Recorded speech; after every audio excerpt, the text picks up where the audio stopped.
I don't think that I'm ready today because I have a feeling you had coffee because I didn't. You had coffee this morning, didn't you? I had 2 coffee. You had 2 coffees this morning. Yeah. But it's evening I here don't by think I now. want to talk. I don't think I want to talk to you anymore.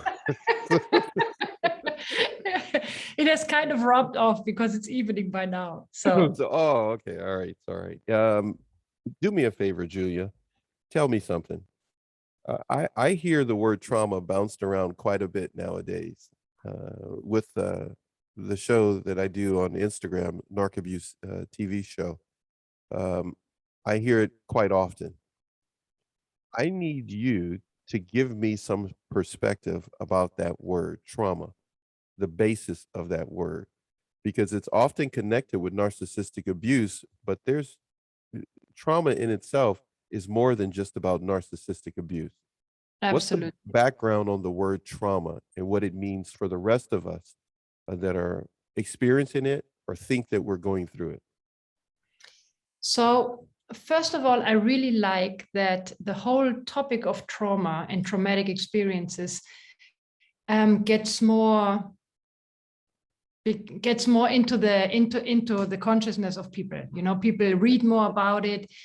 I mean, it's only like 5 or 10 years back that regular people had no idea what you were talking about. They were like, okay, a rape might be a traumatic experience, but we had no understanding as a community that we all go through traumatic experiences. Okay. Trauma is part of life. It's unavoidable. You can't avoid traumatic experiences, period. Okay, so what we need to understand, trauma, that is something that most people do not yet understand. Trauma is not the event itself, but trauma is the response, is how your nervous system, how your resilience responds to the event. So it's Okay, it's more about not really saying what happened. It's more about my reaction to what happened, if I understand you. So there's people who can be overwhelmed by something that to you appears to be like a minor event, right? Because your biography has been different, your resilience is different, your resources are different, your strength is different. And then you might react to something like with total overwhelm, and another person goes like, I don't even know why he's freaking out like that. So we can't say that this event per se is traumatic. Obviously, there's violence, there's war, this kind of stuff that we know that is traumatic. I'm not talking about that, right? But the basics of trauma are, it's too fast, it's too much, and it's a perceived threat that we cannot escape or fight. So that's important. It's a perceived threat. I subjectively perceive that as a threat. Okay, to my integrity, to my well-being, to my health, to my whatever, right? But too much is coming in too quick. Of the perceived threat. Too much of the perceived threat is coming in too fast, too quick in order to process it. So it's overwhelming. Exactly. Maybe overwhelming to you, but not to me. But that doesn't mean I can discount it and say, well, that's nothing and you should get over it because you're needing to process it. Exactly. That's absolutely, we can absolutely not do that because subjectively to that person, it's been overwhelming. So that means that person's nervous system, because again, trauma and trauma response is a response of our nervous system. The psyche comes later. It's really our body that reacts to perceived threat. So although you thought that was like a minor event, it might be traumatic to me, and I might suffer from consequences. I might suffer from accelerated heart rate, from sleeplessness, from all kinds of stuff. Although to you, You had different resources, you had a different level of resilience, and you were able to process a similar event that I wasn't able to process. So and we mean it well, but when we tell people, oh, come on, just get over it, it's like we are totally missing that person's reality. And what we need in order to overcome trauma, let's put it like that for now, is someone being empathetic, someone we feel safe with, because in that moment we did not feel safe. Mm-hmm. Right? So if I now tell my friend, oh, come on, get over it, mm-hmm. that person is not going to feel safe and seen and heard, right? But if I manage to step back, and if I manage to go like, okay, I have no idea why, but for you, that was overwhelming. That was just too much going on. Right. In that safe space, that person can start to process, even if you're not a professional, even if you're not a therapist, just being there, being offering a safe connection, mm-hmm. that person can start to process that overwhelm that was experienced in that moment, right? That means that if it happens to me and I'm trying to process it, you're my friend and you're there, then I can start to measure the trauma out so I can process it instead of feeling overwhelmed. I can kind of step back a little bit and start to look at things. Even though I feel overwhelmed in the moment, by you being there and being empathetic, I'm able to have some space to be able to understand what's happening. It's not even that much a mental understanding. Okay. It's more of a discharging. It's more of a physical processing. Okay. And we know if someone's there right in the moment. Mm-hmm. So for example, there's a car accident. A car accident is a typical traumatic experience that many people go through in their lives, right? So for example, there's a car accident, mm-hmm. and you are injured, and someone sits down with you and goes like, I'm not going to leave you alone. I'll be with you until the ambulance comes. Mm-hmm. We know that it can be a total stranger, mm-hmm. but what happens is that someone's looking after me. I'm not alone.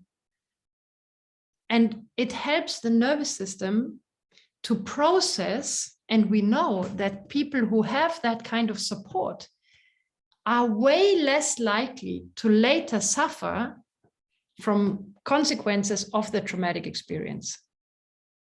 So you stopping and just making sure that the other person realizes, hey, you're not alone.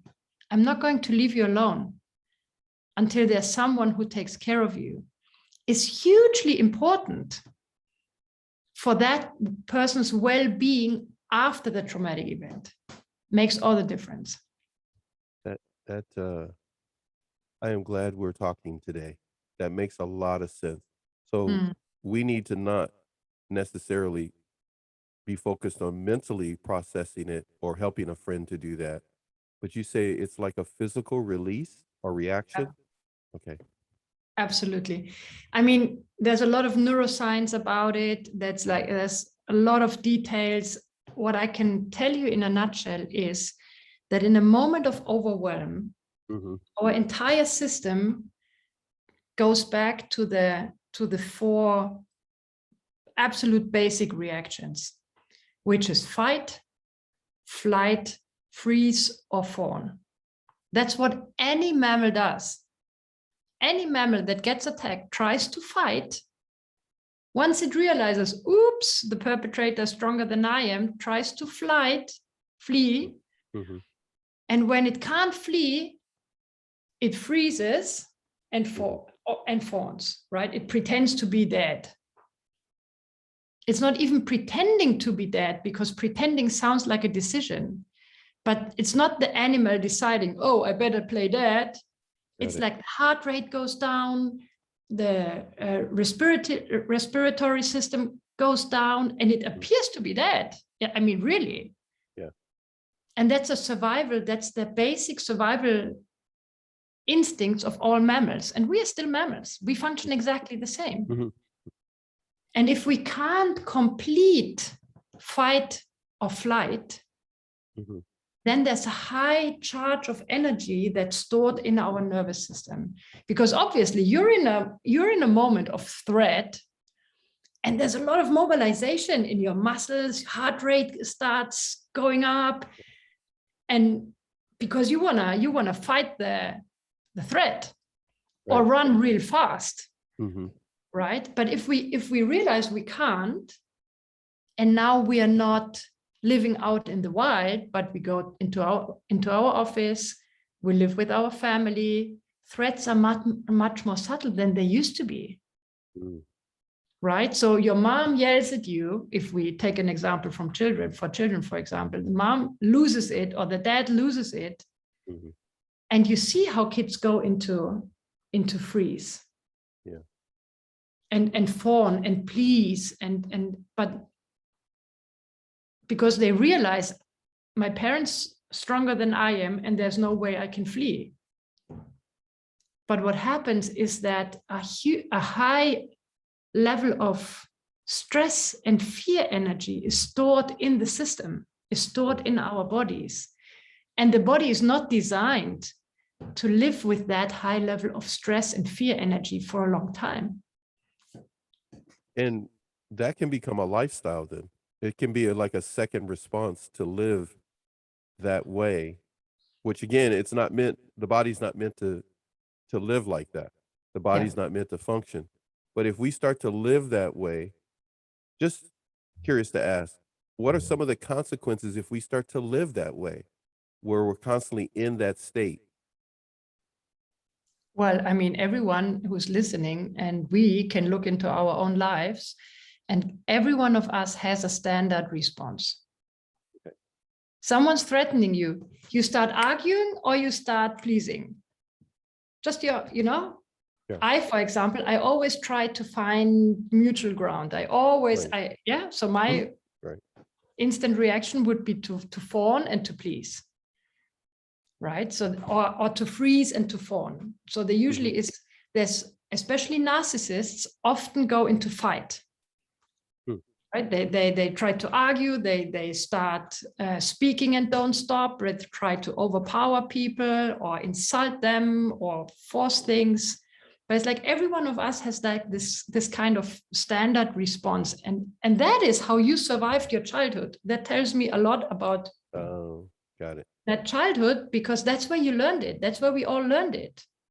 So the safest response was, or the most intelligent response seemed to be, in order to save my own psyche and well-being and integrity, to freeze and fawn, or to fight, or to flight.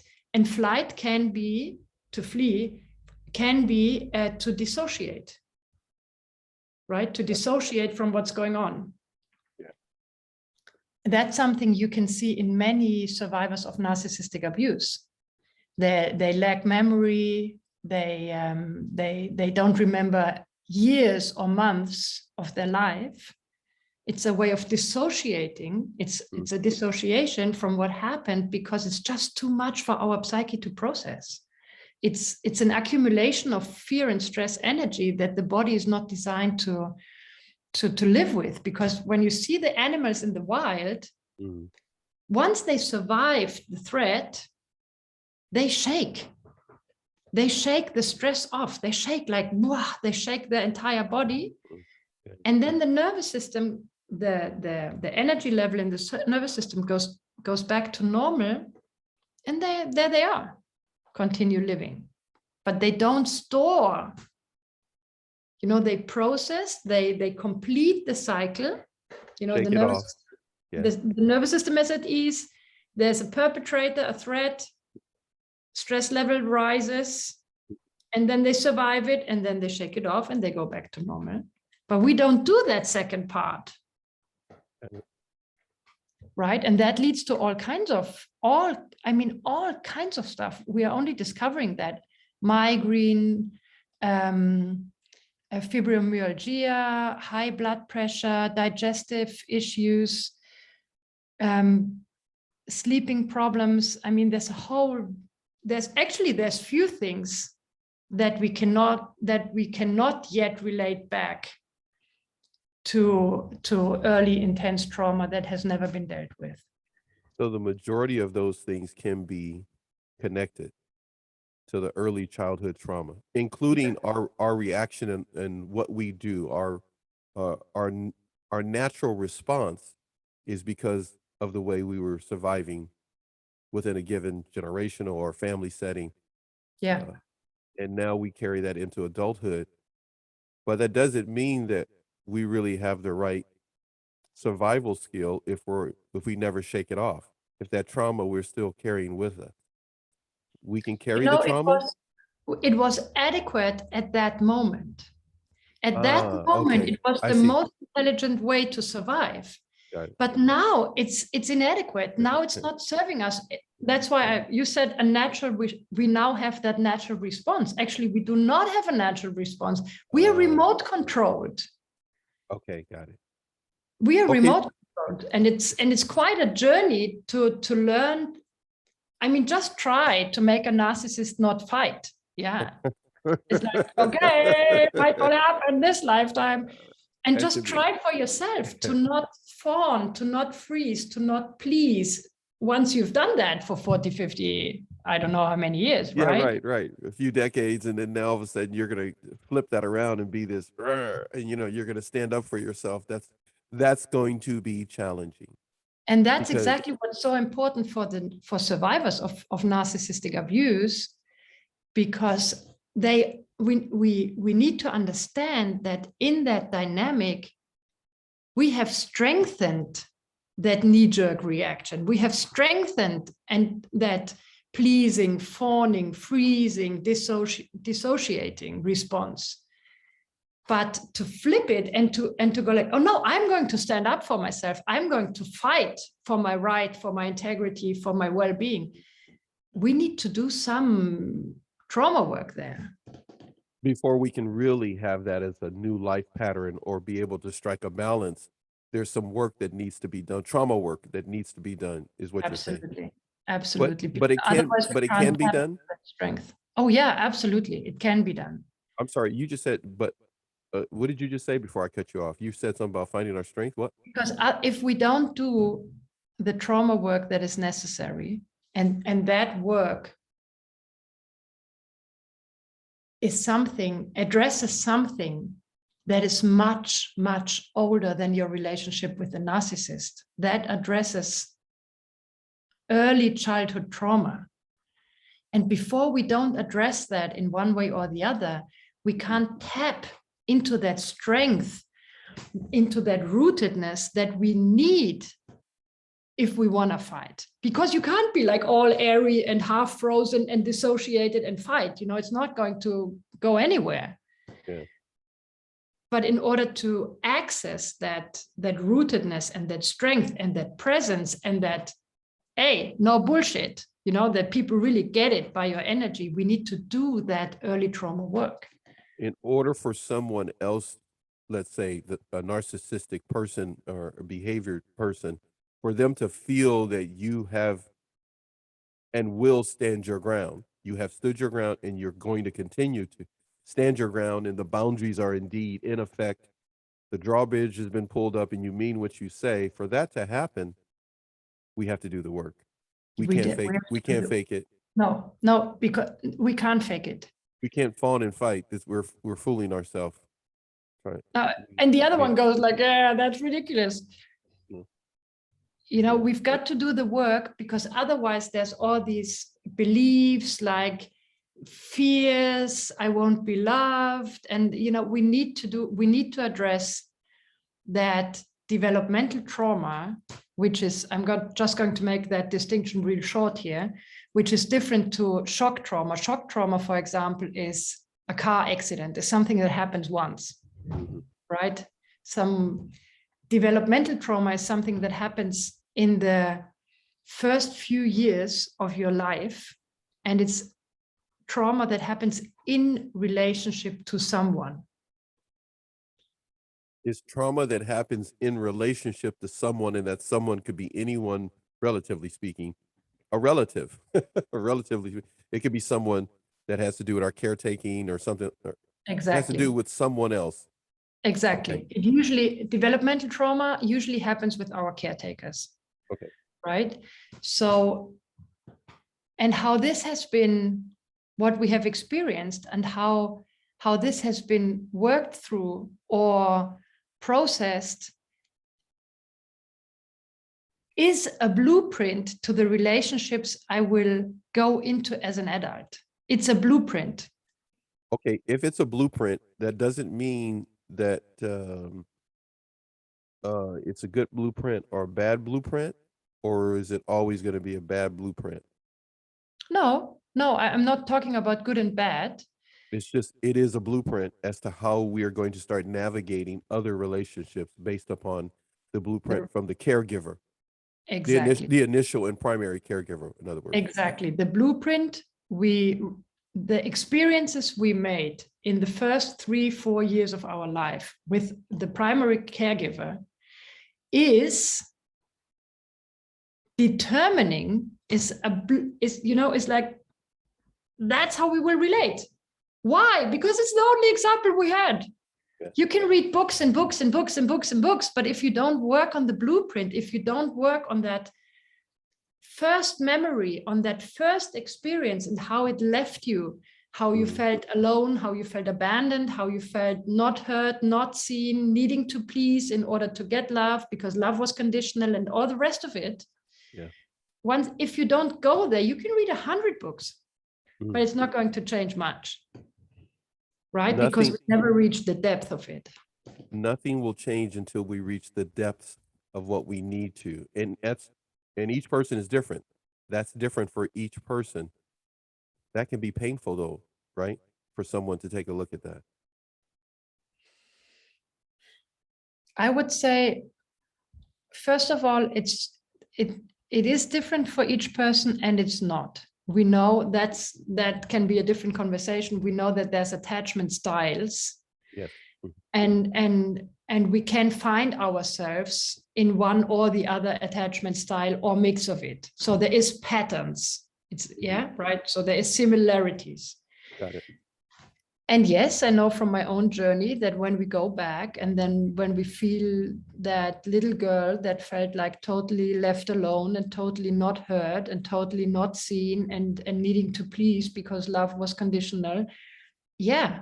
In that moment, when we go back and feel that, it is painful. And it is a necessary step so that we, number one, develop compassion with our own biography. And number two, realize now as an adult, now I'm an adult, and now I don't need to please people for them to love me, because I don't depend on their love.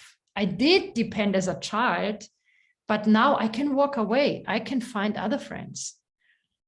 But we need to go through those stages in order to realize, oh, wow, I can walk away. And there is people in my life who love me the way I am and who love me unconditionally.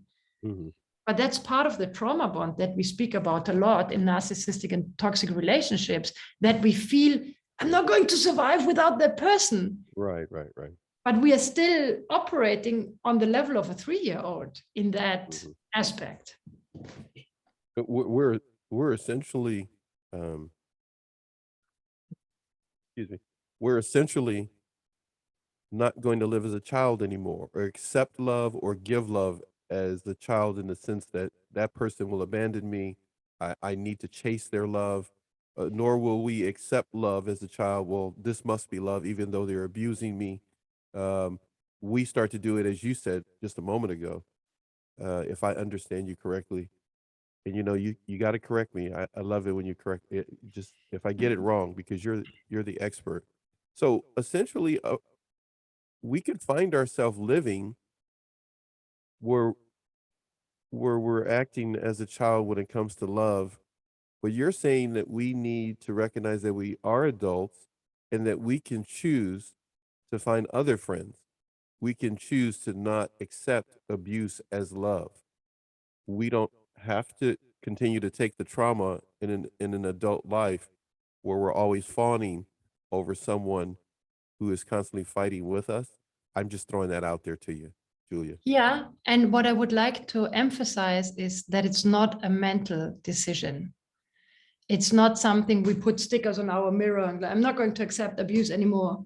Because the next time the person that you think you love insults you, you will take it again because you haven't done the work necessary. It's not a mental, it's not a positive thinking thing, you know. We don't reach the depth of our nervous system and therefore of our psyche with positive thinking or with affirmations. You know, we have to do the emotional work in order to, what I said before, to build that compassion, to go like, wow, this was intense what I had to go through. But once we have compassion, like we have compassion with our children, once we see, we don't put them through the same thing. And once we see for ourselves, we don't put ourselves through the same thing. But it's a felt, you know, it's a felt work, it's an emotional work. And if we stay in the mind, if we try to solve it mentally, it's not going to work. Doesn't have much of an effect. It only has a temporary fix. It's not a long-term fix to try to psychologically, almost like a mathematical problem, numerically say, okay, you set a sticker up, or talk our way into this won't happen to me again. We have to lean into our nervous system and have our entire body in play so that Absolutely. we know exactly what we're feeling and what we're going through, and will not also allow our body to tolerate emotionally and energy wise, not to let that take place. And you know, I'm sure many of the listeners can relate, because our minds tell us, oh, don't reach out again. Don't reply to this love bombing. We know it. We've read it. You know, we don't do it. It's just another hook. Everything will start from scratch. Nothing's going to change. There you are, and you find yourself replying. Because as long as we haven't really rooted ourselves in, I don't need to do today, I don't need to do this anymore. Because today my survival does not depend on that person's love, because that's how children feel. And that's a reality for children. A child up to the age of 3, the survival depends on that primary caretaker. But there we are, 30, 40, 50 years old, and the intensity is the same as if we still depend on that abusive person. As if we're still that 3-year-old. Yeah. Wow. That really means then we have to examine the way we're reacting in the moment as connected to how we were reacting as a child, if I understand you. And then we'll start maybe that process of doing the inner work. Because in other words, I'm trying to ask you this, Julia. How do we start the inner work? Well, you know, it's always good to start reading a book. It's always good there's a lot of information on trauma, on attachment styles, and out there. If you can afford it, if you have access to therapy, and if you know a trauma-informed therapist best. I mean, to this day, I have a therapist I work with every 2 weeks. You know, it's because it's an ongoing deepening. We need to unlearn unhealthy patterns. But once we unlearn, there we go in no man's land. You know, we go like no map, no idea how to do. What am I going to say? If I don't do this? That's a show in itself. That's a whole nother landscape in Oh, yeah, which exactly. you don't know the boundaries. You don't really know what's under that rock or around that tree, around that corner. That could be in itself a sense of of intimidating to go through that. But you it's got to be good to go through that though. I mean, what you're saying is just to unlearn these bad habits and go into this new landscape, new way of approaching things and relearning something, re-educating our nervous system in a different way. It's got to be a good thing though, right, Julia? You know, once we start healing trauma, what I love about that work is every single step we take Mhm. towards healing is a step towards more wholeness, more integration, more connections, more connection of parts that have been disconnected because of the stress we lived through, more aliveness. We can also tolerate more love because there's just the container, we like to call it the container is bigger. You know, whereas the container, when we live through a lot of traumatic experiences, is like super small. We can tolerate that much stress, but we can also tolerate that much joy. And the more integration that happens, the bigger the container, the more aliveness, the more we can flow with life and what it invites us to, and the more resilience we develop, the more creative we get when there's stress, when there's obstacles. So it's really, I mean, to me, it's really a work back to life. This is not something a lot of people approach, trauma informed therapists or individuals to reduce trauma. Um, it's more of something people didn't normally, based upon just what I'm hearing, this trauma is not what they look at. They point at the trauma. They may say that person caused the trauma, but they often don't go back and, as you say, do the work. They often ignore the trauma and don't unearth what is causing them the trauma, developmental or trauma because of different experiences. They just say narcissistic abuse has caused me this trauma and I'm not going to take it anymore. And then they start walking down the street as if it'll never happen to them again.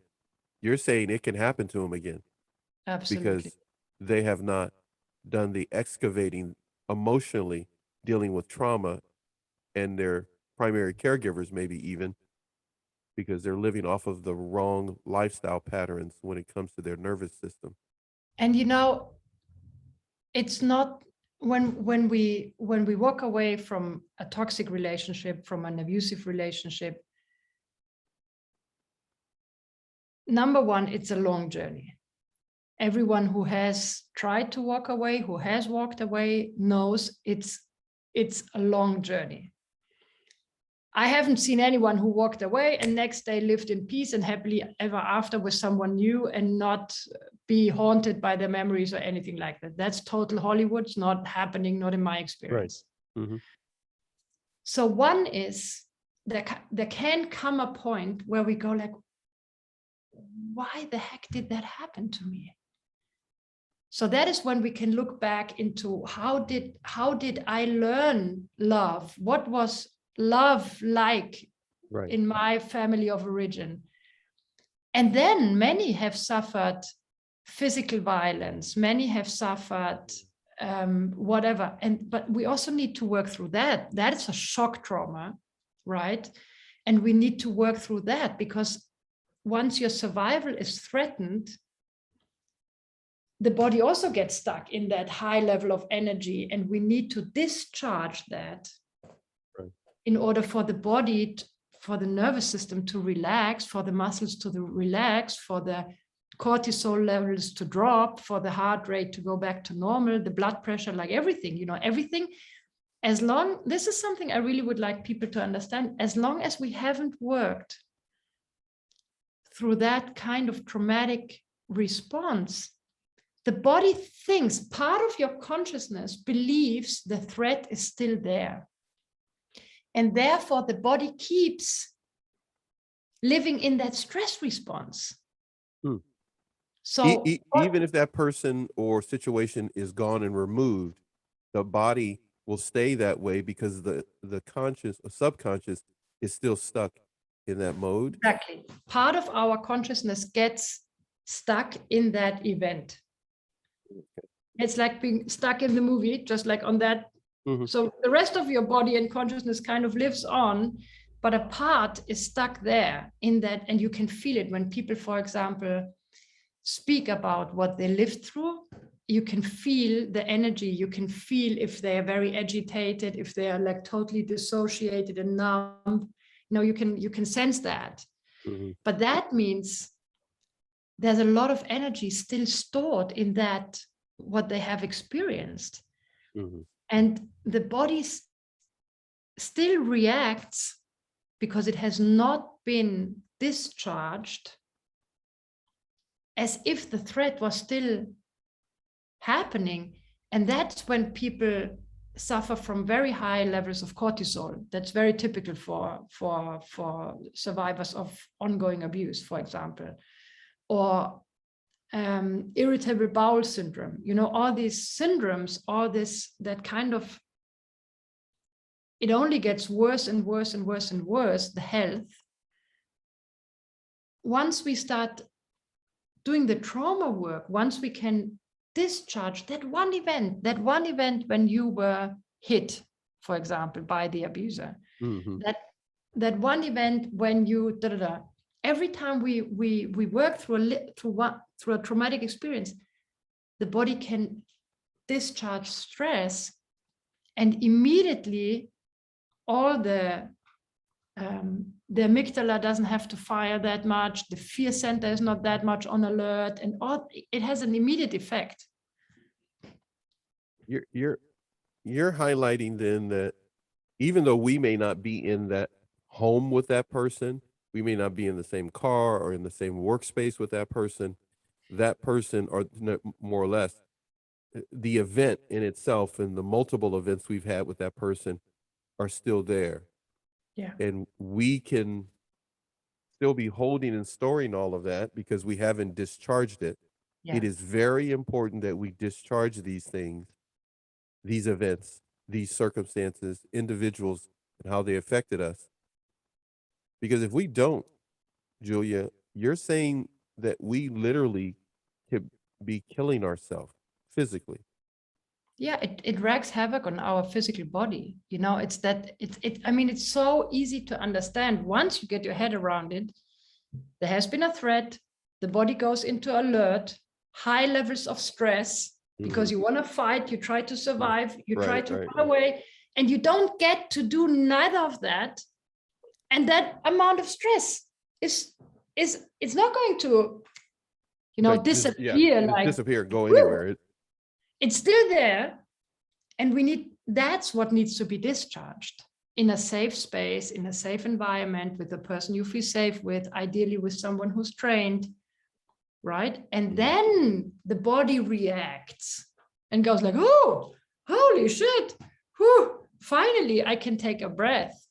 So we're talking, sometimes that's like sleeping for like a whole day, huh? After it finally discharges, the body just like, okay, I've been holding that for a long time and I'm tired. It's like, and I don't know why I keep oversleeping. It's because the body, once it's gotten the chance to do the work, it just wants to release, Absolutely. recuperate a little bit, and it's ready to go. It very seldom has to shut down completely for a long period of time. Every person's situation may be different. It's the body is so grateful for every little bit of stress that we release. Okay, But I there have is never heard people anybody say it. Wait, that was really good. The body is really. grateful. It's like, my goodness, I'm finally done with that. Wow. And there's people, they have aching muscles. They experience aching muscles for days because they've been like this. Shoulders up toward the ears, tense in the And back, shoulders, everything's tense. even the muscles Heart. that are inside of the body, even the little muscles that we can't control willingly, but they are just tight because when we experience threat, everything goes tight. Yeah. And I mean, there's people who gain back their better eyesight because the I have muscles heard around that. the eyeballs start to relax, I've heard and that. then they can see better again. Blood pressure drops. I mean, I've seen all of that. I've heard that about the eyes. What I have to ask you this: the effects of traumatic experiences vary for each person. The way the body gets rid of traumatic experiences is the same for every person because it needs to be discharged. That's the ultimate thing that the body wants to do. It wants to discharge whatever that traumatic experience is. So let me It- let me try to put that a little more on the spot.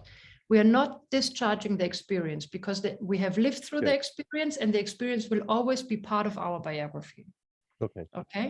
And we might feel some sort of grief or some sort of anger or some sort of sadness around that event forever. Got it. But what will happen is that the charge, the weight, that sense of it's unbearable, that will lift. And what we discharge is the reaction of our physical body to what happened. That's what we discharge. So we still remember, but I mean, every one of us has that experience. There's memories we have, and they're just kind of complete, and you remember them and nothing changes. But then there's memories, that fight that you had with your mother-in-law, or that ugly discussion you had with your boss, where you still feel that agitation. You see, it's not complete. It's not complete. And just as an example for everyone who listens is, you think you can walk away, and then you get an email from that person. Yeah. And your heart rate goes up, you get sweaty hands, you go like, whoa, what is he or she up to now? And then it's not done. You're not done. Yeah. You may have walked away, which is good for your safety, first and super important step. But it doesn't mean that you are done. It doesn't mean that you have healed. It doesn't mean that your boundaries are in place. Putting up boundaries, doing the healing, doing the discharging are ways to work through the trauma. Yeah. But that doesn't mean that the process is complete, because something can take place. You mentioned an email, something could happen. You go to an event and there that person is. And we may end up finding out there's a little bit more that the body needs to process, or as it were, discharge, so that we can have a complete healing. Did I say that correctly? Is that right? Yeah. And the more we discharge, the more the body, we become, the capacity to self-regulate grows. So I'm not saying you need to, for every agitation you experience, you need to run and see a therapist. No. Because at the same time, we realize, oh, I can self-regulate. Okay, that was intense. Okay, that was intense. Let's just resource. Let's just take a moment. And then you can self-regulate, you can discharge, you can come back to center, you can come back to peace of mind. So that's that. While we are healing, while we are discharging, while we are coming back to more completeness, we are learning skills on the way, which, for example, are self-regulation and co-regulation. And in just referring to boundaries for a moment, we can only set true boundaries when we feel ourselves. Because I need to feel, no, I don't want that. I don't feel comfortable with that. Otherwise, it's a mental construct. Oh, he or she is not allowed in my house. And that's fine.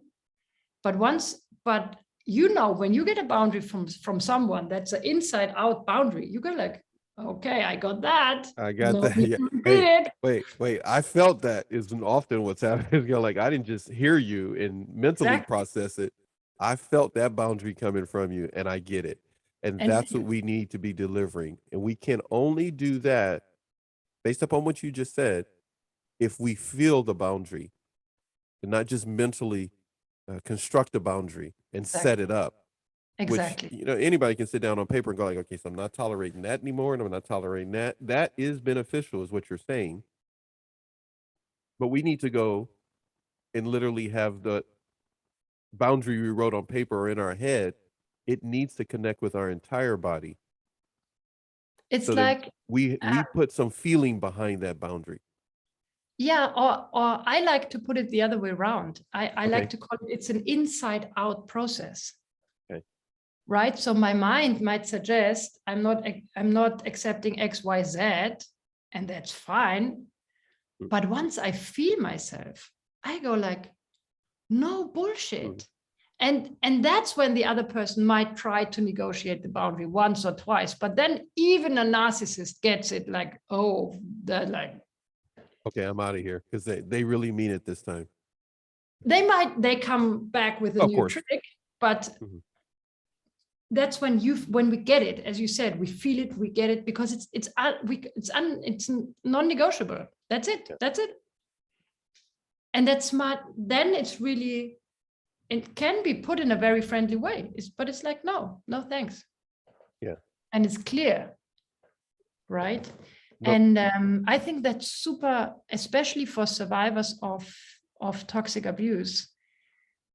It's something that is super important to protect themselves, to learn new skills, to protect their kids, to protect their family, the environment, whatever it is.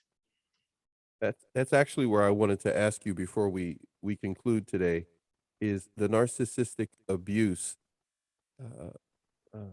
target. They need to stand their ground, establish boundaries.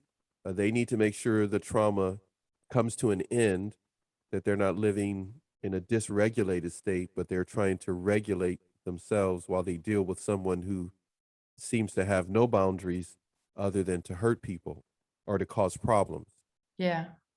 But in order to get to that point of working through trauma, people need resources. They need to know where they can get help from or work through different situations. You and I cannot go to everyone's home or be in everyone's home with this discussion and other things. But what can a person do? What is the importance of having resources that can help a person work through trauma?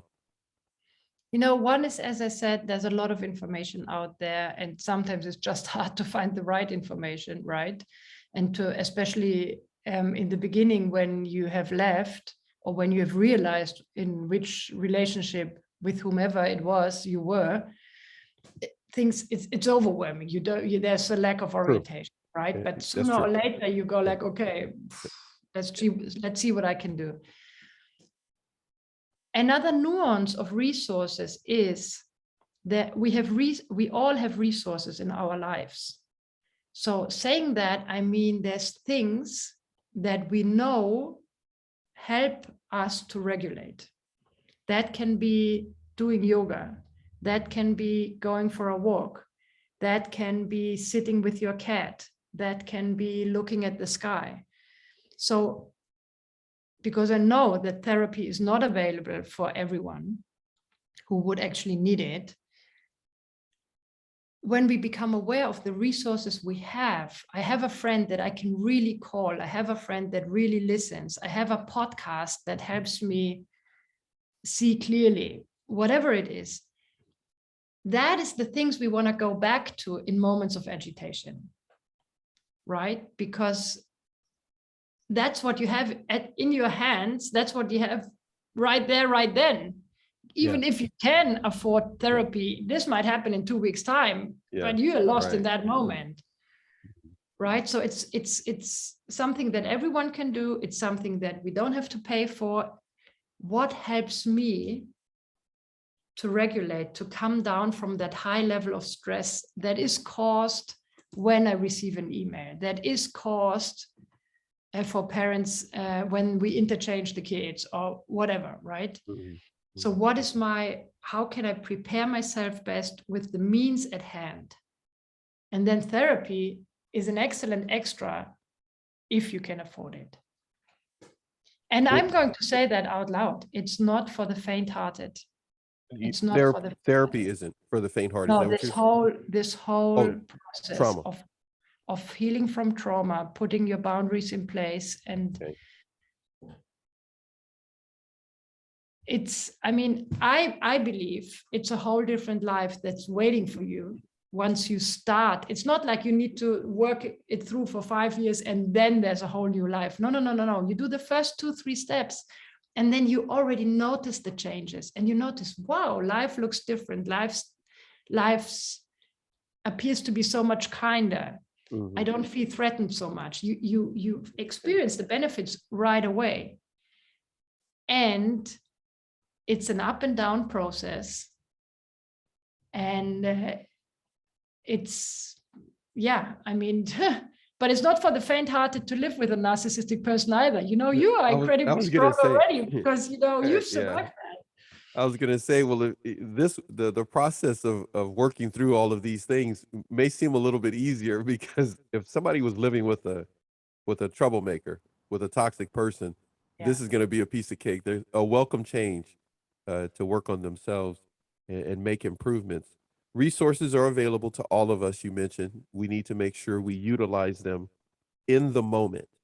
In the moment. Be humble and work and do whatever we need to do, but also feel willing and okay and humble to reach out and say that we need help from a close friend or someone that we need to talk to. Absolutely. When it comes to trauma, I'm looking at something here. When trauma has healing is a note that I have here that I wanted to talk to you about. Does trauma provide healing, or is trauma something we need to heal from? What's your thought? That's a good question, actually, because you just said something. Does trauma provide healing? And sometimes I do pretty good without coffee. Must be one of those days. No comment. But else, go ahead. I believe if we have the awareness, which means we got out of I'm only a victim. It's everyone else's responsibility. Once we get out of that and we realize something must be going on in my life that I don't see yet, and I want to explore, I want to get help to see where I'm dysfunctional. Once we made that shift of, I don't like that word so much, but for lacking a different expression, of taking responsibility for my share, then I do believe that trauma is a huge gateway to healing, because if we weren't suffering, we wouldn't even try to heal. We were like at the beach and like, oh, I'm fine. Yeah. Right. So yeah, and genius people, excellent therapists, once you ask them, they have gone through a lot of trauma themselves. Yeah. Right. So yeah, it is a gateway, but we need to make that switch. We need to come to that moment where we realize, okay, no. This is happening to me since 50 years. It can't be the world that is, there must be something going on. And I don't like responsibility so much, because that would include I can do it differently, which we can't until we see it. But it's just like make that switch. Okay, now I want to know what's going on. I once said to my therapist, I said, I'm not going to leave this office until I know what the crazy hack is going on. That's right. Order the food, bring the food in, because we're not leaving. Get your blanket out. I'm not leaving here until I figure out why is this continually happening. Exactly. I have to agree with you. I've silently, this is going to be the first time I ever said it out loud. I've always believed that trauma is the gateway to getting a measure of healing and understanding of things and ourselves, and the accountability that we may have. We may not be to blame. We may not had a full part in anything, But one thing is for sure, we can be accountable for how we react to situations. We all get faced with so many different types of situations that affect us and our children because they're watching our reaction to individuals, to how we react to our ex or mate or whatever it may be, to our boss, or how we come home and talk about those things. But you set all of us, uh, definitely personally speaking, in a different direction. This is our second conversation. The first one was dealing with narcissism and narcissistic people, and this one today is about trauma. I find that the way you discuss it is done in such a way that it's easy to understand. Hmm. You have a way of taking us on a journey about subjects, but Thank you then for you that. That's my mission. If that's why my website is called Trauma in a Nutshell, because that was when I started, I was like, I want everyone to understand that. Everyone who's interested, I want to find a language that they understand it. So thank you for saying that. well, I have to tell you went to look for individuals that talk about trauma. Of course, as you highlighted earlier at the beginning, I can find many people talking about trauma, but it was the way you spoke about it and described it, and you didn't leave yourself off the table. You put yourself on the table as part of the discussion as well, and it made it much easier for people to understand. Then we gave it a really good attempt to do a show together, Instagram live. We did. We had many connection issues in that live, but we were able to do it, and many people responded how they appreciated your style. Many Thank you. people that regularly watch my channel there on Instagram, but I find you refreshing because your personal life and your life as a whole uh, is one that you're willing to share to a measured degree so people can get a better understanding that no one is immune to trauma. But you take us on a really good journey. In what nutshell? Yeah, you should get you a shirt that has a walnut on it or something like that. Something that a nutshell, because you literally make it easy for people to process it. Sometimes when people talk about trauma on my shows, I have to continue to repeat what they say and break it down. Hmm. Uh, I don't really have nothing to do. I had to find things to do when I talk with you. When I do a show, I have to, I have to, because if not, I'll just be sitting here listening to you because it all makes sense. I don't need to repeat it and try to break it down. You break it down so well, Julia. You're Thank you. an I'm very happy exceptionally to hear that. good person. You're exceptionally good person. Or as my mom and dad would say, you're a good egg. You're a good egg. You're not hey, and you're not scrambled either. You got good sound mind, good common sense, as my dad would say.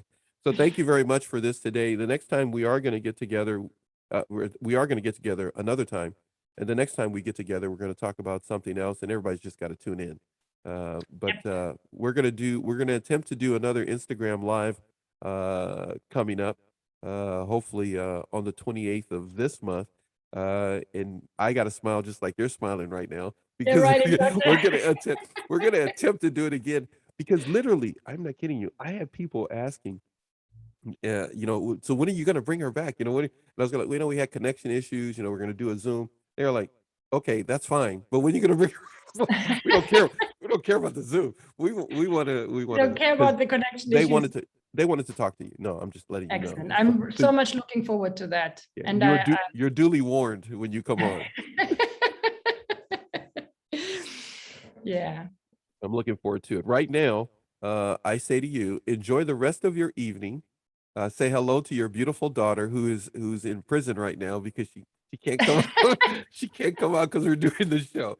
And it's this that old man in California. It's my accountability for I heard keeping. her laugh out loud just now. Okay. So prison can't Well, be too bad right hopefully, now. I was going to say, hopefully that's a good noise. But anyhow, thank you very much, Julia. It's been a pleasure, like usual. And for everyone else that's listening to this, please like, comment, share, follow, all the above to Julia. You cannot miss her. Trauma in a nutshell on Instagram if you need to talk with her. But more Absolutely. importantly, please, before we go, you have a program. What can people avail themselves when they go to your website? And what is your website? Go ahead. Okay, my website is also traumainanutshell.com. And if you're starting out to educate yourself on narcissism, there's a 1-hour masterclass on narcissism. And I break it down, I hope, easy, understandable. What is narcissism? What are the effects? What is the prospect on healing? Yeah, and you get it with an infographic. I heard from people that it helps them. Look out for that on my website. And then in my bio on Instagram, you'll find a wait list. You'll find a link to a wait list for the upcoming 5-week course, which will start in approximately a month. And it's called Life After the Narcissist. And it will provide you with a lot of understanding, with a lot of, yeah, also it will be trauma informed. So what we spoke about today will be part of the course. So get your name on the wait list. It doesn't mean you're registered, but it means you will receive the information in due time. Awesome. Thank you, Julia. It's been fun. I appreciate it. Yep. We'll talk to you soon. Bye. Ciao.